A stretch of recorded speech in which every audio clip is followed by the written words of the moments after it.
This is Pinili Eye 2022, the election special coverage of Digicast Negros. Brought to you by Grace Pharmacy, United Sugar Federation of the Philippines, and Terranova Computers.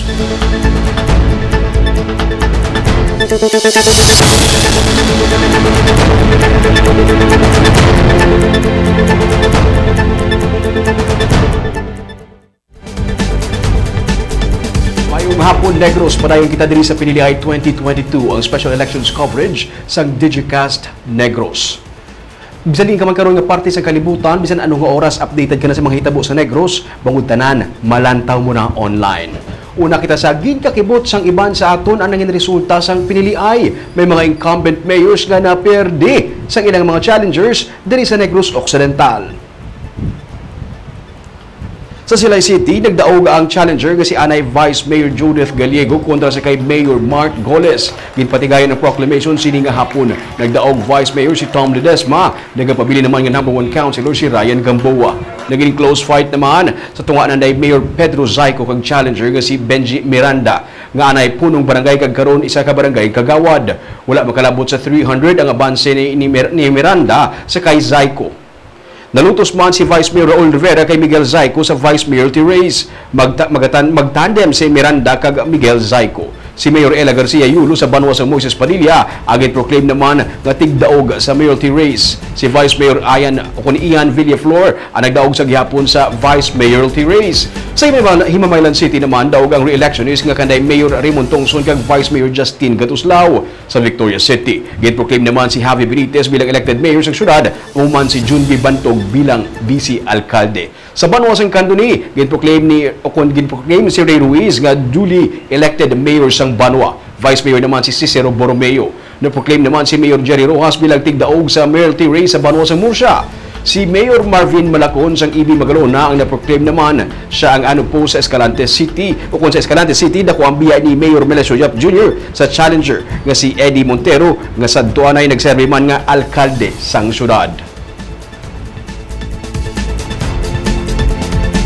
Mga nagdinaog ang mga kandidato sa Bacolod City ang gin-proclaim naman kay nasang aga. Luyag naman ni incoming Mayor Albi Benitez nga sugura na ang mga bagay nga ginpromisa na sa iya nga kampanya. Yaring report.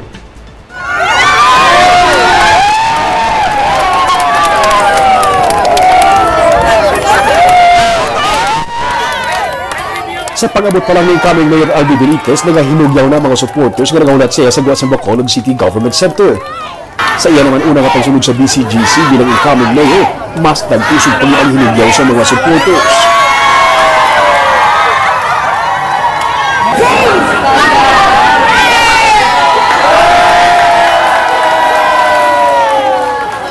Nakakuha sa masobra sa 131,000 nga boto si Benitez. Samtang masobra naman sa 107,000 ang nakuha nga boto ni incumbent Mayor Evelyn Lunardia.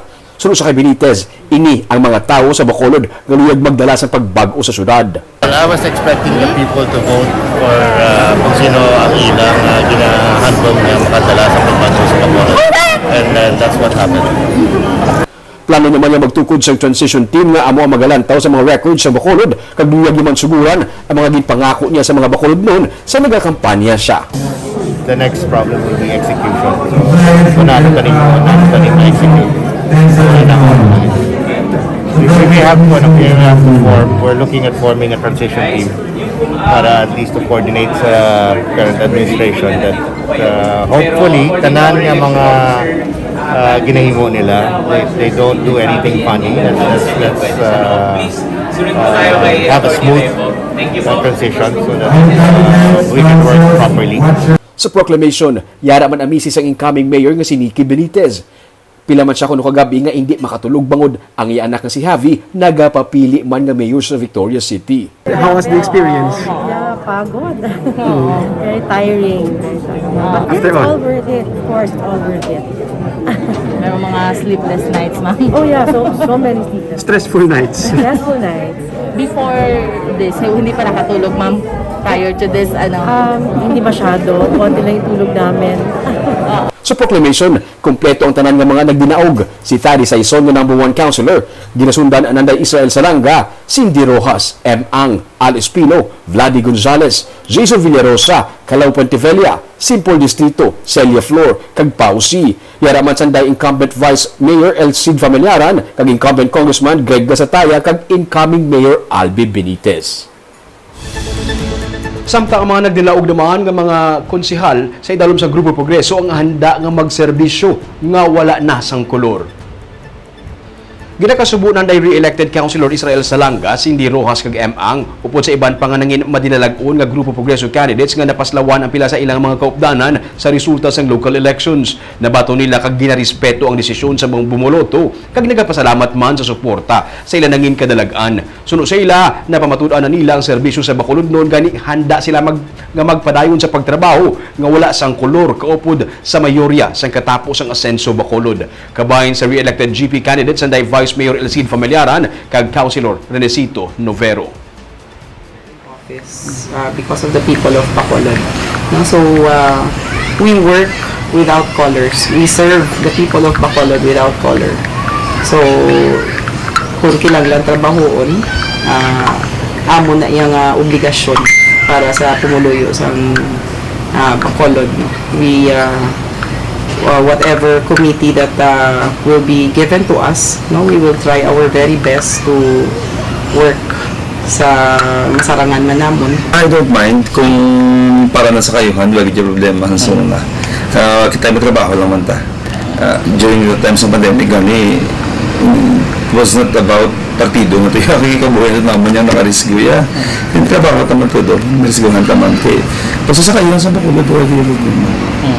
We were hoping to get a majority and apparently it did not happen.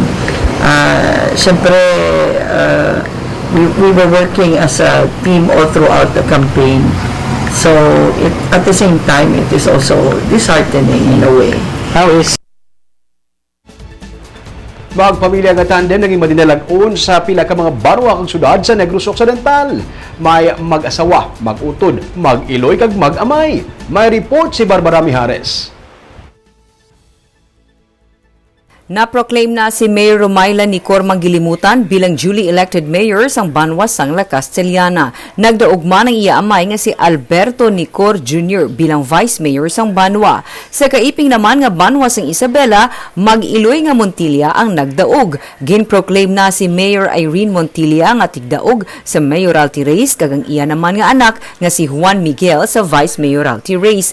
Nangin close fight ang sa tunga ni Mayor Irene kag vice mayor Renato Malabor Jr. Sa Banwa sang Binalbagan, si Mayor Alejandro Bebot Mirasol ang ginproclaim naman nga tigdaog sa mayoralty race kagang iya asawa nga si Mary Ann ang nagdaog man bilang vice alkalde. Nangin madinalag-on man si Mayor Nadi Arceo sa iya nga re-election sa Banwa sang Hinigaran. Nagdaog man ang iya asawa nga si Mary Grace sa vice mayoralty race. Sa syudad sang Sipalay, unopposed ang mag-utod nga Montilla. Nagpa-re-elect si Mayor Maria Gina Montilla Lizares kag Vice Mayor Oscar Montilla Jr.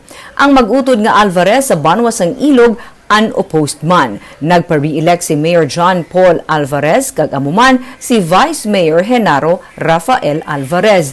Sa Don Salvador Benedicto, unopposed man ang mag-utod nga De La Cruz. Nagpa-re-elect si Mayor Marksland De La Cruz. Nagpa-re-elect man ang iautod nga si Vice Mayor Nehemias De La Cruz Jr. Pero hindi lamang sa mayor kag vice mayor tandem nga may mga maghimata nga nagdalaog sa probinsya.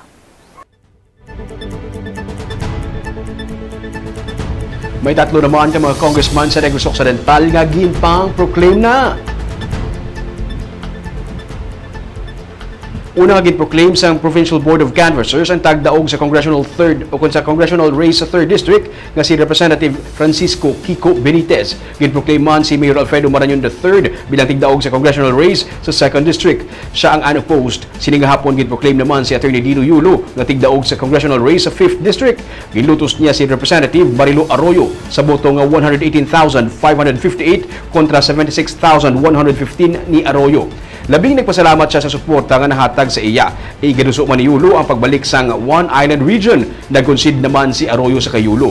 Gin-proclaim man Sanday Board members Andrew Monteliban ug kon Manuel Frederic Co nga tigdaog sa pagka-board member sa 3rd District kag Sanday Board member Pal Guanzon kag Samson Mirhan sa 2nd District.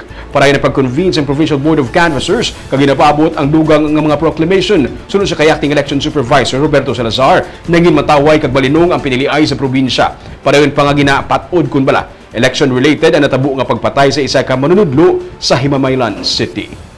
Napakita nato no ano ka importansya ang presensya sa isa ka tiglawas o representante sa pumuluyo, no? During the campaign period of 45 days, no? Maybe I reached out maybe to half of the electorate personally, no? So isa na siguro kabagay nga may opportunity ka makapag-inunaanon sa ilan. At least you get to deal with them up close and personal. I think that's one of the major factors why nagdaog kita. Negros Oriental Governor Ruel Digamo nagapaabot nga madugangan pang iya nga boto nga nakuha yara sa karon sa ikaduha lamang nga place sa unofficial nga tally sang COMELEC, pero sa pagdeklarar sa isa ka kandidato bilang nuisance candidate ginapaabot siya nga madugangan pa ang nakuha niya nga mga boto.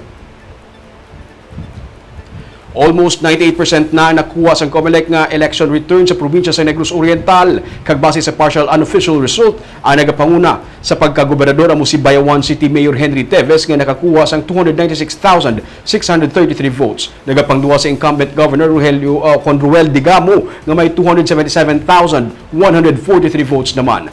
Apan nagapangatlo ang mga ginareklamo ni Digamo bilang nuisance candidate nga ang ngalan Ruel Digamo man. Nakuha sa nga Digamo ang boto nga 48,973. Apang ginpost ni Governor Digamo sa iyang Facebook page ang resulta sang ilang nga petisyon agud i-cancel ang candidacy ni Ruel Digamo. Kag base sa resulta nga ginpapanaog sa COMELEC 2nd Division dated May 9, ila gideklarar si Ruel Digamo nga isa ka nuisance candidate kag gin-cancel ang iyang candidacy. Ginpahayag naman ni Governor Digamo nga base sa COMELEC resolution, dapat maisip sa iya ang boto sa nuisance candidate bisan pa natapos na ang eleksyon. Apang ginpahayag naman ni Attorney Leonel Castellano, Provincial COMELEC Supervisor sa Negros Oriental nga kuno wala pa na raise sa COMELEC Board ang angot sa pag-isip sang boto sa nuisance candidate para kay Governor Digamo. Ang Dumaguete City Mayor Felipe Remollo ang ginproklamar na bilang alkalde sang Dumaguete City. Last 3 kay nasang kaagahon, ginproklamar na sang COMELEC si Remollo bilang re-elected mayor sa Dumaguete City. Nakuha ni Remollo sa partial unofficial result ang boto nga 36,744 batok sa iya kasumpong nga si board member Islao Alviola nga miyara naman sang 32,283 votes. Nagdaog man ang running mate ni Remollo sa pagka-vice mayor nga si Maisa Sagarbarria. Ang mister ni Sagarbarria nga si Chikiting Sagarbarria ang nagdaog man sa congressman sa 2nd District. Nauna naman nga nagproklamar kay sa kaagahon ang duha sa 12 ka mga nagdaog nga mga konsehal sa Dumaguete City. Ang nagproklamar ang mga konsehal amo sandaya Vice Mayor Carissa Tolentino Maxino kag retired Police General Ray Lawas. Samtang katapo naman sa Bacolod Joint Peace and Security Coordinating Council ang handa ang atubangon ang mga reklamo matapos ang piniliay. Magluwas ang defective ng mga vote counting machines nga naisland sa polling center sa Barangay Handumanan. Wala na sa iban pa nga formal nga reklamo nga nabato ang katapos ang Bacolod JPSCC. Sunod sa kay Acting Election Officer Attorney Revo Sorbito, mga aligasyon sang vote buying kag dinayaay ang wala man sang patod nga ebidensya ang Masa Manila babatian, pero wala man sa may nanindugan para formal nga magpasaka sang kaso. Kung mayara man, handa ang COMELEC kag bisan pa ang kapulisan sa Bacolod nga atubangon ini karon nga may resulta na ang piniliay. Pangabay sa mga opisyalis sang City JPSCC nga kuntani mahatagan o kung maghatagay na lang sang respeto ang mga bumunuto agud mapaiway ang posible nga pagluntad sang gamo tubtob matapos ang election period sa Hunyo. These are mere allegations. We cannot act on it. So, kung may aram if there are valid claims, there are valid allegations na supported by document, by evidence, we should file a formal complaint and prove it. No? Kaya we are, as I've been saying all along, we are ready and willing to prosecute any election offense committed during the election period. Still ang DCPO naman na ready lang gyapon kung ano mangin ang resulta or mangin sitwasyon after sini akseptaron ng black no kung na anugid man sila nga kapag na pero di ila nga ginasuportaran nga kandidato, akseptaron na lang nila kag nasuportaran ang bag-o nga nagdaog no kay total. Kagsamtang Bacolod Emergency Operations Center naman nagsiling nga wala sa may matabo nga lockdown matapos ang piniliay.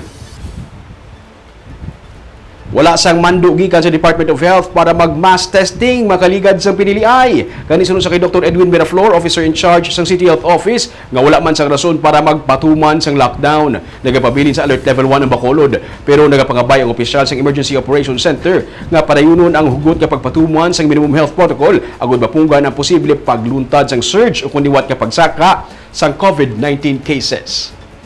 Wala pa ta sang mando nga mag-mass testing or ano na. But we are hoping hindi matabo ang ginakadlukan sang especially halin sa NCR no nga daw medyo kasaka ang cases.